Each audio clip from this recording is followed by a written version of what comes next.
Welcome to Highway Tomorrow. Welcome to Highway Tomorrow. Zibi and I are sitting in Rennik, the town square in Ostrovilnopolski.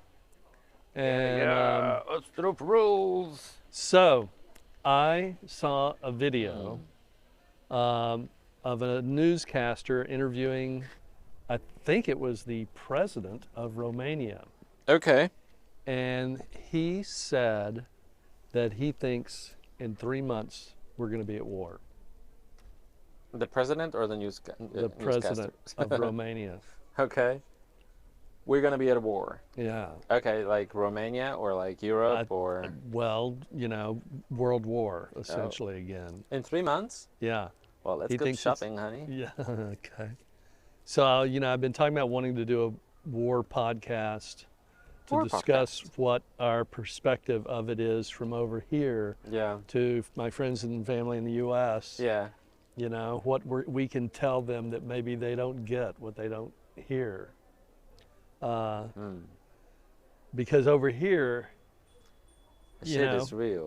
shit is real. People are going about their lives like normal, like nothing's going to ever happen, everything's okay, which is kind of what human beings do. But the amount of discussion we've heard from people Yeah. is so. What give me some of your insights, what your take is on this. Well, my insights is that whoever I talk to about it, they note that the shit is real, that the risk is real. So it's not like we know that it's gonna happen, because like if that was the case, you would obviously, probably strategize differently, the army and everything, and probably leave the country already. And that's the question, do you leave the country or not? But I think we know that the risk is there. We also have recently some insights, remember, from our friend who has some authoritative voice. Yeah. And from, we can't really say where. Where. Can we say? We don't need to. Government even? Yeah, well. Anyway, definitely someone with authority. With authority. And knowledge, inner knowledge, shall we say. And that was also, what I gathered is, the shit is real, the risk is real, that something may happen, but at the same time, what's happening is that the whole war between Russia and Ukraine, obviously, as it always is, it's all about money, it's all about sucking the Western countries dry, right, of all the, help and right, whatever they supply, for the war. I think what I took away from one of the things he said was that, because I had a conversation with a friend of mine from Austin last night, and it was strictly someone who's, getting their news, and he was like, oh, Putin's going to die, it's all going to be over, blah, blah, blah, the economy's going to collapse. That was not what this guy was telling us. He was basically saying the Russian economy is gearing up, turning their industry into a militaristic industry, an industrial complex, producing weapons, guns, machines, bombs. Yeah. And as he pointedly said, no matter what happens with Ukraine, how that gets resolved, let's just say that somehow comes to a conclusion, Russia is still going to be, their economy is going to be geared towards war, whether it's Putin as president or not. Yeah. And I thought that was really striking in the sense that it means there's an inevitability of what's about to come. Whereas, like I said, my friend in Austin thought, oh no, their economy will collapse. I'm like, I don't know. Nah. No. That'd be I don't think their economy can collapse. That's probably, the reasons that others use to sell the need of, pouring money and then to say, oh, we're gonna, suck them dry, and they're gonna go bankrupt and collapse and everything. Right. That's what we hear. That's what we hope. That's what we hope, but that's what they know that we hope, and that's why they say it. Yeah. I think that the public opinion is always being manipulated, and it's so that's probably the reason why people in Ostrov, may be aware of a risk of a war, Yeah. but you only hear what you hear, and unless you have direct contact to those involved, you only listen to news. And when you listen to news, that's listening to news. And Right. news these days, it's is a bumper sticker. yeah, that's nothing. Where the source of information comes, that's where the manipulated information goes through. Yeah. So, Oh, go ahead. I'm sorry. you know what I mean? So it's like we're probably aware of that. So we're kind of on standby, I guess. I don't think that people are afraid of anything. Here, you mean? Yeah, I mean, people go about their lives. I think they're going about their lives, but I think people here are more afraid and more concerned of the immediacy of it happening than, say, people in America. And maybe that's just because of the proximity to the conflict itself. I'm sure that's a lot of it. But at the same time, the proximity to the conflict maybe informs your opinion a little better. I don't know, maybe. I mean, what America is so isolated. Right. Doesn't have any neighbors except for Canada. Right. So, like, what war with Canada? What's the risk of war with Canada? Right. Nothing. Right. And if the U.S. Is afraid of or is hearing about a war elsewhere in Europe or in the Middle East, that's like listening to movies, like Right. listening to radio, like listening to something happening, and it affects the life of so many. Right. So we care, but at the same time, it's not affecting Americans and America directly, because, like, what's the chance that kimchi or whatever the Korean Kimchi, I love that. South North That's Korean great. president's Dictator. dictator. What's the chance that he's gonna, that kimchi's gonna We're going attack? to call him Kimchi from now on. That's great. What's the chance that kimchi's gonna attack U.S. inside U.S.? Right. You know what I mean? It's rather than it's more possible. It's more probable that U.S. will take money and army and whatever and go elsewhere in the world, but the citizens in the U.S. The normal, like, people will not be directly involved in their own war. They will be more involved in someone else's war, I would say. Do you think, getting back to the U.S. for a minute, we have this whole election coming up, and it's been made clear that Joe Biden supports Ukraine financially, sending military equipment. It's also been clear that Donald Trump wants to dismantle NATO, which is the first line of defense over here. Yeah. That he, wants to be like Putin, thinks Putin is a great guy. And it just seems to me that should be obviously, for American voters, it should be really obvious that if you, support Russia's aggression, you should vote for Donald Trump. If you're, if you want to stop, or help prevent another world war, you have to vote for Joe Biden. Do you think that's a reasonable analysis from what we have over here, or do you think I'm being too partisan? I mean, Trump wanted to, what was it with him and NATO? He didn't want NATO, right? Right. He wants to dismantle NATO. Dismantle NATO. So and here we are. I mean, our safety in our minds is kind of NATO. Dependent on NATO. Yeah. Because that's also why the war has not yet gone out of the region of Ukraine and Russia. Because if it went onto Polish lands, and others, then it would be NATO. So so that's this safety. Right there, I guess. So if I was to vote, go Biden. I mean, I was also impressed with our source, because we were talking about Polish people's,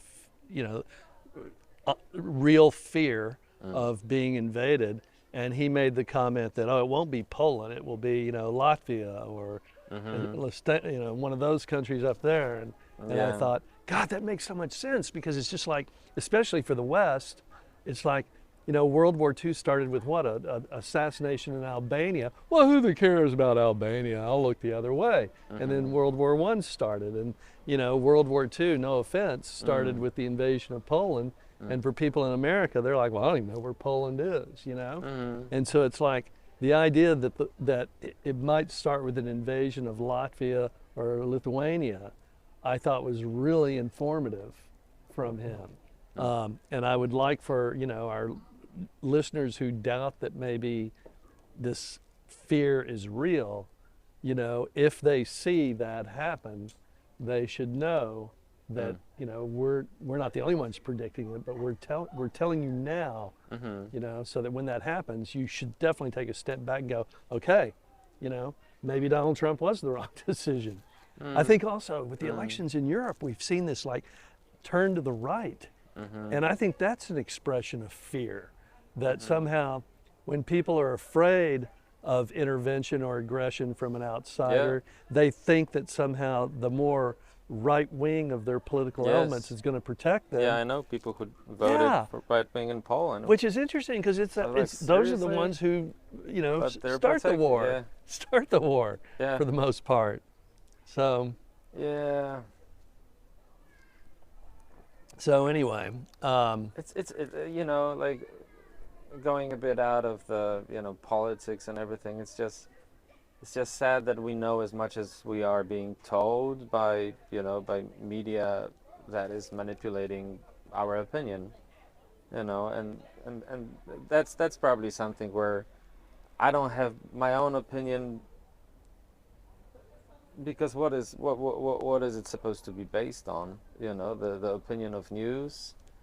You know what I mean? No, I honestly don't, because no, I think that you're way more informed than you give yourself credit, because think of like your parents at the start of World War II.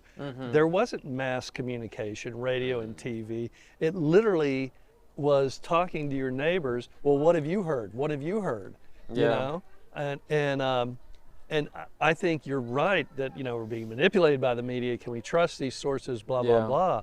But I think we have way more information nowadays to make sort of intelligent decisions about what's going on in the world. Do we? I mean, yes and no. I mean, yes, we do, because we have access to all information. But those stupid fucking algorithms, they fuck up all the information that goes through, because it literally filters it to match what you want to listen to. Right. So, there are so many people saying, oh my God, did you see all the news? All the news is about Gaza, we're supporting Gaza. Right. And others say, oh my God, all the news is about Israel. We're supporting Israel. And we see how much, like Hamas, what it's just crazy, and it's all about those fucking algorithms. There is nothing neutral to say, hey, look, this is one side and this is the other side, and that's what's happening. I mean, you can dig deeper, but many don't. Many people don't, and I don't have the time even to dig deeper. I mean, I know what's going on, but it's yes, we have access to all the information, but I think that sometimes it can be misleading, and the ways that like you saw how like what the war was between the social media and Trump, for example, who was banned everywhere, right? So that was one source of information. Twitter, X, and all the all the media that was then manipulated by other side. I find it hard to trust anybody and anybody's opinion and any source of news, unless I talk to people who are directly involved, and this is a rare event, and everything else is just another opinion, and you always have to like go there onto like into the source of sure like there should be no fucking war. Sure. There should be no fucking people suffering, and no politics, taking taking control over over like the ideas of there even being wars. And I mean, if it was all, I think the whole war, the Russian Ukrainian war, there is more to that than just because if it was only Putin, then that's one motherfucker who deserves to go. Then if it's only his own decision to kill those millions of people, and he's still out there, and I doubt that it's so difficult to kill a person with the crazy amount of technology we have these days. So it's all about a game. It's all it's all a nasty game of like, what do we do? What's our maybe even like 50 years plan for the world? Who should rule the world? Maybe it is shifting from the US and going into Russia and China and Korea. Who the fuck knows? So are you kind of promoting or saying that you feel or believe that there's some sort of elite cabal of business, political, social leaders that are pulling all the strings? I don't know if it's political. Political could be, could be just like monkeys that we believe in, and the strings could be pulled somewhere else. But it sounds to me like you're saying there is a group that's in control, and that we have no way of knowing, or that we have no way of doing anything about it, and no way of knowing who that is and what they're doing. Maybe that. Maybe that. Well, I mean, is that what you're saying or not? Yes, actually, Okay. it could be. Yeah, yeah. Okay. Actually, it could be. I kind of feel like, I don't trust any sources of information, but at the same time, I don't exclude them from my feed. I think if anything, I want as many opinions, sources, and comments and news feeds as I can get hold of. But how many like I know, obviously, Twitter there's shorts, yeah. or not Twitter, the TikTok shorts have Right. you seen recently about, like that would criticize Biden? How many have you seen? Criticizing, literally going like, I probably get half pro and half against in my really? feed. Yeah, well, lucky you. yeah. I think people get like, if they're, pro Biden, they would get all the shit about Trump, like being stupid. And, Yeah. Well, Well, I if will say people are most. pro Trump, Yeah, they would get all the stuff about Biden being stupid and Yeah. old and I don't know what, Well, what do you get? Do you get any of it? I don't care for Biden Okay. or Trump. These are not my presidents, and Right. I Of don't course. think they are ruling the world. Like, no disrespect, but No, of course. America likes to mix up with all those wars around the Right. world, and why? To make money. Okay, that's one of the reasons. Fine, But see, this is exactly why your friend, his comment about Russia gearing up militaristically in their economy made so much sense to me. Because after World War II, that is exactly what the U.S. did. And our President Eisenhower at the time warned us about this military-industrial complex. That once you partition out all the nuts to Georgia, the bolts to Texas, the seats that go in the fighter pilot to New York State, once you spread all of that all over the country becomes dependent on the jobs and economy created by that military industrial complex. And that's what I heard him say when he was saying Russia's economy is gearing up for military, that they are gearing up to have a military industrial complex that literally sustains the economy of the country. And like the US, once that one war is over, we had to find another one and another one and another one. And we became this country that went all over the world finding wars to fight, to sustain our armament industry. yeah. And that's what I think he meant. That's what I understood him to mean when he was talking about Russia going in that direction. And so, I don't know either. I mean, in conclusion, shall we wrap it up? I hate those discussions about wars, and it makes me always very upset because there, like, in whatever discussion about war, there seems to be like, bad people who we say are really bad, and then bad people who are less bad. Uh-huh. And we're dealing with like bad stuff only. I don't know. To be honest with you, I don't like this. I don't like these conversations. I am confused when I talk about it. I am sad when I talk about it. I am frustrated when I talk about it. I feel like I cannot do anything about it.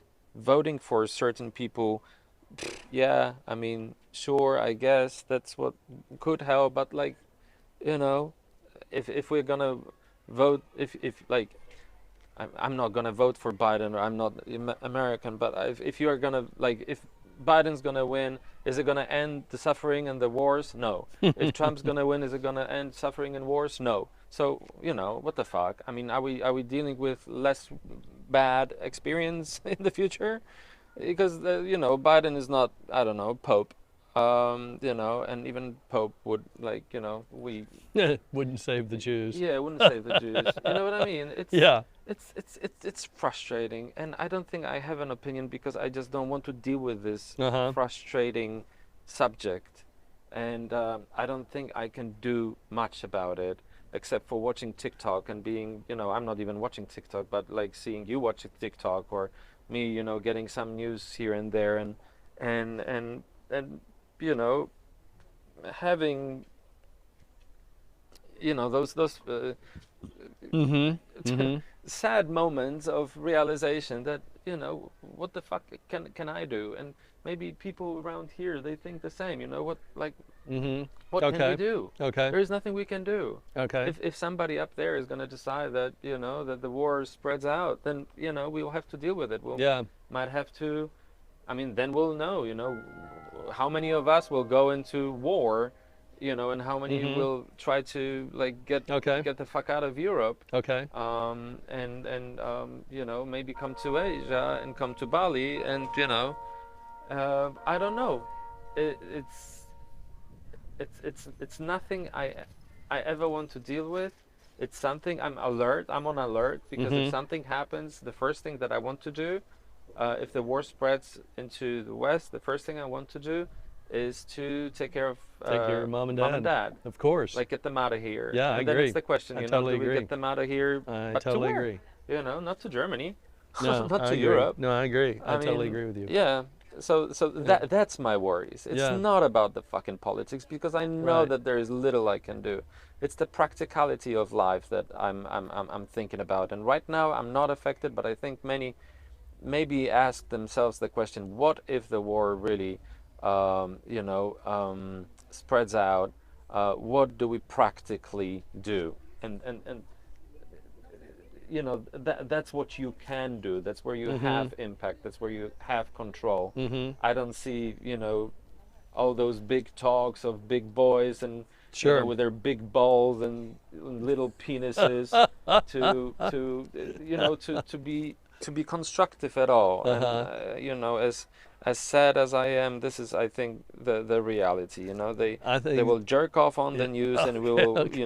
they will be covered by their spit, not to say Zibi, I something think else. your frustration and frustration you're having with this is exactly part of the conversation that I felt like I've been having with everybody here Mm. that's been willing to talk about this.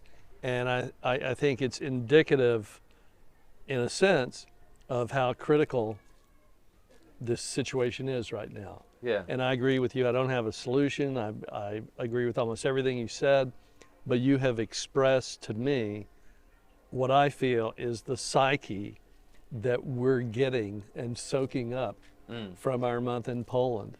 I encourage our listeners to this episode, please leave some comments. We'd love to hear what you've got to say about this, especially if you'd like to talk about what you and your friends in your situation locally are talking about, thinking about, and we'll see you on the next highway. Yeah, and I would like to add to that. I would love to hear someone, like anyone who's listening to those podcasts, because right now we have like 8 listeners, or 6 if we have a bad day. Then out of the 6 people, if at least 2 would say, what's the practicality in like in that situation for them. Yeah. I mean, what would they practically? Do you say practically? No. Sure. Do what would they do if they were affected by the war? Right. And that means, you know, if you're a Polish listener, what will you do? Will you stay in Poland? Will you leave Poland? Right. Tell me about it, because I Okay. want to know. If you're from, you know, Western Europe, tell us about it. If you're from the States, how do you think the war in Europe might affect you? Like, what, you will decide to go to war, and this is how it will affect you, or do you think it will affect you differently in the States? And if you're in Asia, do you give a fuck at all? Right. Because Right. that's where many people go to not to give a fuck. Right. So, Right. yeah, I would love to hear that. Thanks for tuning in. Bye. We'll see you on the next go round. Yo. Highway to my